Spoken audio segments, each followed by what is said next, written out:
SC వర్గీకరణపై రాష్ట్ర ప్రభుత్వం cabinet శాసనసభలో ఏకగ్రీవ తీర్మానంపై మందకృష్ణ మాదిగ గుంటూరులో మాట్లాడారు. ఈ సందర్భంగా ఆయన ఎస్సీ వర్గీకరణకు వైఎస్ రాజశేఖర రెడ్డి మద్దతు తెలిపారని చెప్పారు. జగన్మోహన్ రెడ్డి ఎందుకు మద్దతు తెలపడం లేదు, స్పష్టత ఇవ్వడం లేదని మందకృష్ణ ప్రశ్నించారు. సుప్రీంకోర్టు తీర్పు వర్గీకరణకు అనుకూలంగా వచ్చినప్పుడు ఎందుకు స్వాగతించలేదన్నారు. వర్గీకరణకు వ్యతిరేకించిన వారిని పక్కన పెట్టుకుని సభలకు పంపుతున్నారని మండిపడ్డారు.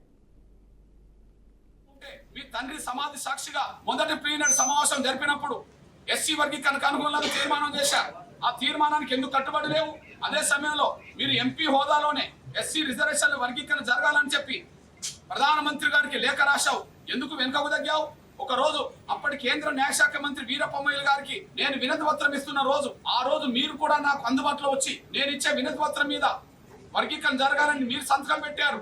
కడప ఎంపీ హోదాలో మీరే కాదు, అనంతపూర్ ఎంపీ ఆనాడు వెంకట్రామ్తో సంతకం పెట్టించారు. మీరు వర్గీకరణకు అనుకూలమని చెప్పి మేనిఫెస్టో మీ తీర్మానం చెప్పింది, మీరు వర్గీకరణకు అనుకూలమని మీ లేఖ చెప్పింది, మీరు వర్గీకరణకు అనుకూలమని చెప్పి మేము ఇచ్చిన లేఖ మీద మీ సంతకం చెప్తున్నది. మీ తండ్రి ఆశయాలు వర్గీకరణకు అనుకూలంగా ఉన్నాయి. మడమ తిప్పేది లేదు, మాట తప్పేది లేదని మీరు మాట్లాడేవాళ్ళు కదా.